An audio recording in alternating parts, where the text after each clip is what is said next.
Ano kaya ang ginagawa dyan ni Speaker Romualdez at ni Representative Erwin Tulfo? Ha? Ano yan? Nasa palengke kayo? Plano nyong tatakan ng tinggog? Tinggog ba yung ano nito, party list? Tatatakan nyo ng tinggog, itong mga gulay, itong itlog? O magsasanib kayo ni Erwin Tulfo, Speaker Romualdez, tatayo kayo ng itlog party list? Ano, magkakaroon na ba ng itlog party list? Ano ba to? Tinggog to, di ba? Palagay ko, Speaker Romualdez, palagay ko mag-focus muna kayo sa trabaho. Tama na muna yung pamumulitika. Sabi, Coach Oli, kasi pinost ko to sa Facebook ko eh. Coach Oli, nagtatrabaho na nga yung tao. Alam nyo na pinakinggan ko yung mga ibang vlogs. Ang posisyon nila dito, nagtatrabaho ng matindi si Speaker Romualdez. Trabaho niya ba yan? Baka mamaya magulat-gulat tayo yung mga palengke meron ng tatak ng tinggog o itlog party list. O baka mamaya may tatak na yung itlog, tinggog party list, donated by tinggog party list. Totoo man or hindi, nagmumukhang plastic eh. Alam nyo, nagmumukha kayong Mar Rojas. Nagmumukha kayong Mr. Palengke 2.0. At iwas-iwasan mo, Erwin. Kong Erwin, iwas-iwasan mo yung pagbuntot mo dyan kay Speaker Romualdez. Buntot ka ng buntot dyan para kang aso. Hindi ko po sinasabing aso ka. Hindi po aso yan.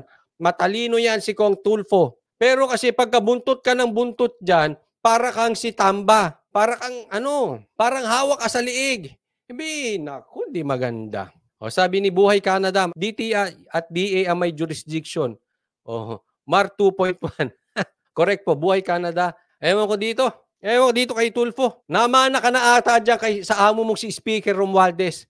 Ang kanyang identity, pansinin nyo po ang identity ni Speaker Romualdez ay nasa kanyang pinsan lang na si Marcos. Aba, Erwin, huwag kang buntot ng buntot dyan. Kasi maganda naman ang identity mo.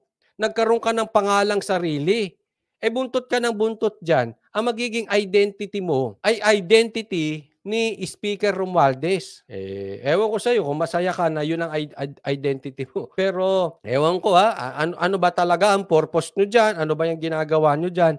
Grabe, no? On the side, I want to comment on this. Dito mo makikita na napakalakas talaga ng Duterte.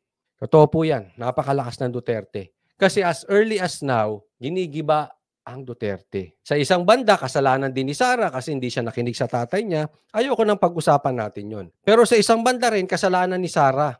Alam niyo kung bakit? Napakalakas kasi niya eh.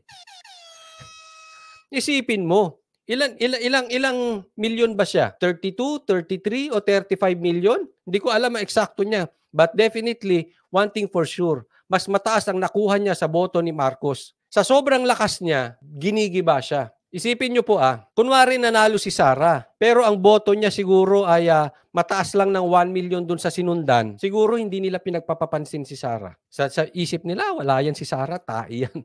Huwag nyo nang pansinin, sayang oras natin dyan. Mahina yan. Walang binatbat yan. Dahil sa sobrang lakas ni Sara, tinalan nyo pa ang boto ni Marcos. Ayan, pinagkakaisahan siya. Nagsanib puwersa ang buong Kongreso para sa Duterte. At sasabihin ng mga dilaw, mahina ang Duterte. Ano naging mahina? Nagsanib puwersa nga silang lahat. Nagsama-sama nga silang lahat. Paano naging mahina? Hello. Hindi, sa totoo lang, ang lakas ni Sara. Kaya ito ay panawagan. Kung meron pong nakikinig na mga dilawan dito, ito po panawagan ko sa inyo, ha? Huwag na kayong sumausaw. Huwag na kayong pumapel. Huwag na kayong umepal. Kasi ang akala nila, ito ang tingin kong strategy ng dilaw. Sumasawsaw sila sa paggiba kay Sara kasi eliminate nila yung malakas. Para pagdating ng eleksyon, babalik na naman ang laban sa pula at dilaw. Pag bininay si Sara, pag bininay ang Duterte, hihina ang Duterte. Yan po ang nasa isip ng dilaw. Hihina ang Duterte at silang dalawa ang magtatalo muli. So back tayo sa dating kinamulatan natin na pula versus dilaw. Kaya ngayon nagtatry silang magsanib to eliminate yung malakas. Yung sa tingin nila sleeping giant, gising na po si Sara, hindi na po siya sleeping. Full awake na po ang dating sleeping giant. Pero tingnan mo po Kung sakali, pero sa tingin ko malabo, kung sakaling magtagumpay sila sa pagbabagsak ng Duterte, pero malabo mangyari yan. Ang akala ng Dilaw, sila na ang kalaban. Hindi po. Kung talagang bumagsak ang mga Duterte, it will be a battle between the Marcoses and the Tulfo. Kayo Dilaw, wala na po kayong talaga. I'm sorry to tell you this, misguided kayo ng inyong mga political analyst na walang alam gawin kung hindi mag-mind conditioning. Ang malakas po talagang apelyido as of today, Duterte, Marcos at Tulfo. Kayong Dilaw, sausaw na lang kayo ng sausaw. Para kayo yung mga vloggers na pumunta na sa mga artista, hindi na political vloggers, punta na lang kayo doon, mag-artista na lang po kayo. Sa politika po, wala na talaga kayong pag-asa. Hindi kayo makakapasok. Tapos na po yung era ng Dilaw. Kasi for sometime, pinagkatiwalaan ng tao ang Dilaw at wala silang napatunayan. Lalong bumagsak tong bayan natin. Kaya wala na talaga yan. Kaya itagaan nyo sa bato. Etong sinasabi ko. It will just be a battle between the Dutertes, the Marcoses, and the Tulfos. Kaya ikaw, Erwin, bitaw ka dyan. Kasi hindi mo kailangan yan. I know kailangan mo ng proyekto. I know kailangan mo ng kung ano mga MOOE na pwedeng itulong sa'yo dyan. But you have your own name. It will do you more bad than good. Bitaw ka dyan. Kasi mahahalo ang iyong charisma or yung iyong pagkatao, identity, dyan kay Tamba. Layo ka na dyan. You have your own. Ang lakas ng kapatid mo eh. Although, ayoko magsalita ng tapos, but if tomorrow will be the election, I will go all the way with Sara. Kung bukas ang election. But syempre, ayoko muna pag-usapan yan. Malayo pa naman. Trabaho muna, resibo, tingnan natin at the end. Pero yan ang totoong kalalagayan ng ating bansa. Be very sensitive lang po tayo sa mga galaw ng Dilaw kasi talagang gusto nilang pumasok, gusto lang nilang manira para silang mga komunista na hindi ko sinasabing komunista sila, pero para silang komunista, lahat na lang ng bagay kukontrahin nila. Maging epal lang sila para lang makapasok, pero sa totoo lang laos na sila. No? Yan po ang totoong dahilan dyan. Wala na po. Buhay Canada 519, they can't surpass the wisdom of the Dutertes. Fact. Thank you. Totoo yan. I agree. Especially Tatay Digong. Kaya nga ako sinasabi ko sa inyo, sundan natin yung cue ni Tatay Digong. Alam niya ginagawa niya.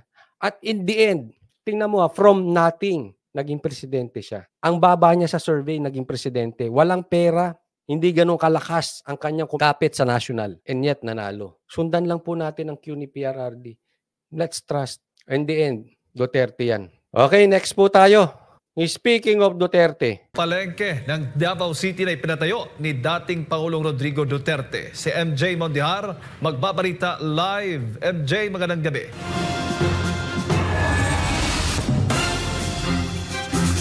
Jade, mayong gabi. Gikan diri sa Davao City. Masaya at may mga request ang ilang mga vendor dito sa isang malaking pamilihan sa Davao City matapos silang bigyan ng moderno at malaking pasilidad ng city government.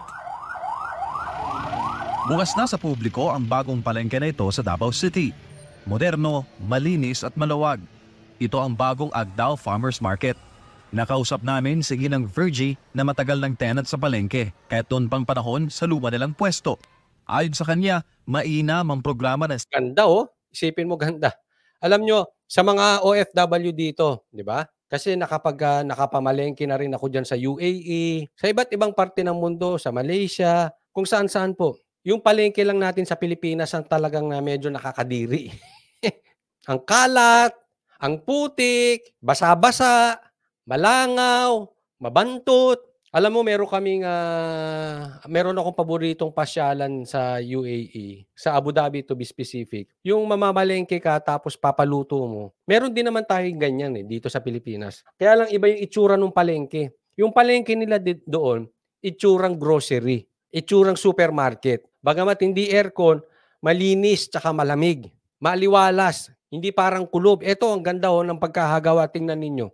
Ito ay para sa akin may pagka world class tong palengke na to. Kung hindi man may pagka world class, may pagka modern. Definitely, it's safe to say, to the very least, one of the best palengke in the Philippines. Ayan po ang tatak Duterte.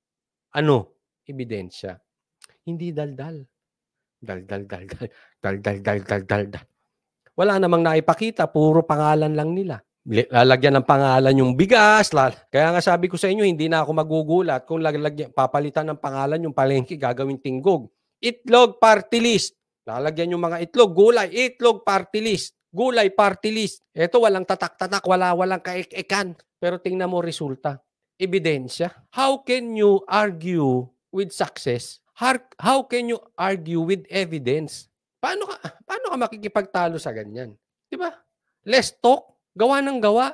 Pagka ganyan naman, hindi ba totoo lang? Doon sa mga nandoon sa mga bansang mayayamang bansa, 'di ba? Yung mababa ang corruption, 'di ba willing kayong ibigay ang pera ninyo? Kasi alam nyo bumabalik sa serbisyo. Kaya dito, masakit ang loob ng taong bayan magbigay ng tax. Bakit? Alam kinukurap eh. Pero kung mga ganyan naman ang nangyayari, halimbawa taga Davao ka, paano kang hindi magiging proud sa ganyan? Tingnan mo ha, Davao yan. Probinsya yan, napakalayo yan sa Maynila. Ang income niyan ay malayo sa income ng Maynila, sa income ng mga malalapit na city sa atin at probinsya. And yet, hindi tayo makapagtayo ng ganyan. Yan ang sinasabi natin na trabaho. Huwag yung idadaldal mo yung trabaho mo. Huwag mo idaldal yung trabaho mo. Ipakita mo yung ebidensya. And let your evidence do the talking. Ayan ang Duterte. City government na magtayo ng bagong public market. Dito maganda kasi malinis na.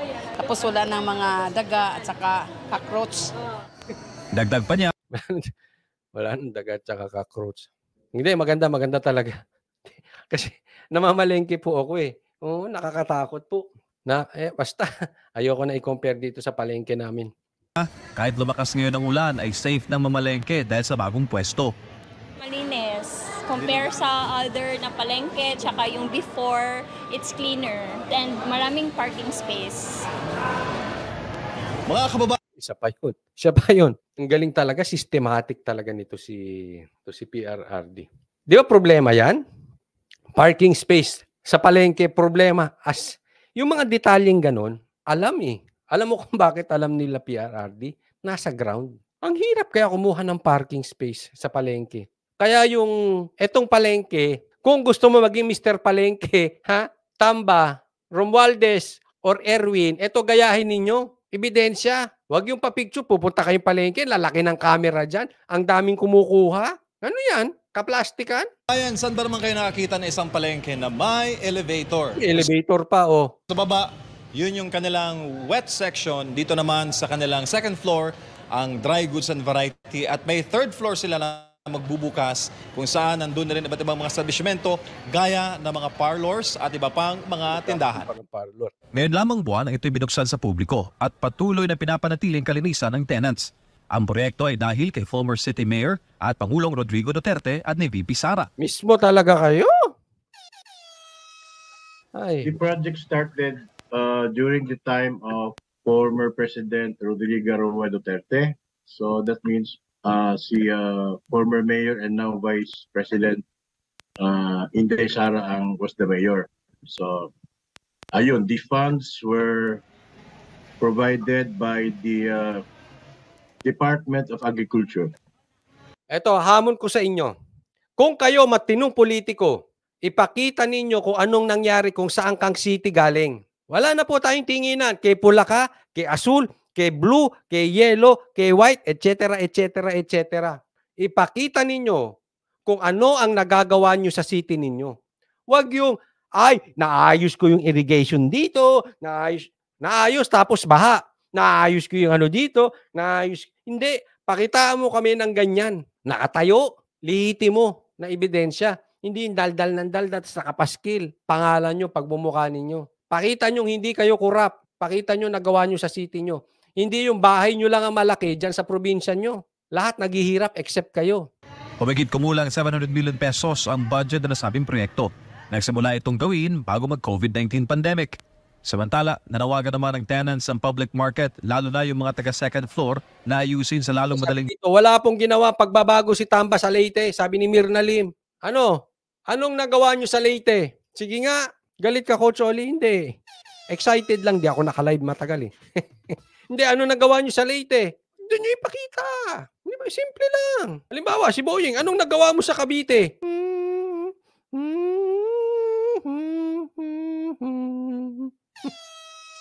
Oh, di ba? Panahon ang walk-a-later ng pasilidad. Mahirap na kasi ang benta ng mga taga-ikalawang palapag dahil walang walk-a-later. Request din nila na habaan ang operating hours sa elevator. Bukas raw kasi ito alas 8 ng umaga hanggang alas 4 lamang ng hapon. Sa kita, medyo mahina, pero mahina kasi dahil sa walk-a-lator at saka elevator. Pag nasolusyonan yun, Mati, tataas kita. Medyo, kung may elevator na at saka walk-a-lator. Medyo mahina. Huwag daw kayo magreklamo. Lalakas din yan kasi balang araw dahil hindi pa yan ang puntahan ng taong bayan. Ewan ko ba sa mga Pilipino? Gusto laging may elevator. Ako pag nasa mall, gusto ko naglalakad eh. Ay, magsilakad kayo. Kasi mabuti ang exercise. Ito, totoo yan. Namamalengke ako, naglalakad ako. Hindi papunta dyan. Pero syempre, kahit may elevator, isipin mo, anong babaho yan. Anong sakay dyan? Di mga karni-karni. But anyway, ugaliin natin. Dapat nga sinasabi nila, mag-park ka sa malayo para naglalakad ka. Mag-park ka sa mababa para naghahagdang ka. Magbanat-banat ng buto, mga Pilipino. Kindly bear with us because we are adjusting and we still lack personnel, but hopefully we can address that this week. Jade, ayon sa mga vendor natin nakausap kanina, kung Sino mo, ang ganda. Yan ba yung palengke? kaya ng Davao City na magpatayo ng ganoon kagandang pasilidad, sana raw kaya rin ng iba't ibang mga LGU na mas malaki pa ang kita o mas malaki pa ang kapasidad na magpatayo ng ganoon kaganda na center dito sa Davao City. November 16 lamang sila Ayan. Hamon yan. Parang nangaasar ka, brad. Kung nakaya ng Davao yan, kayo lalo, kayong ibang mga nasa ibang LGU na mas malalakas ang kapasidad ninyo, mas malaki ang pera ninyo, mas malalaki ang MOOE ninyo, mas malalaki ang inyo. Ay nako, hindi kayo makagawa ng ganyan. Talong-talo kayo sa mga Duterte, wala talaga kayong Trabaho ng trabaho, gawa ng gawa, wag kayo puro dakdak.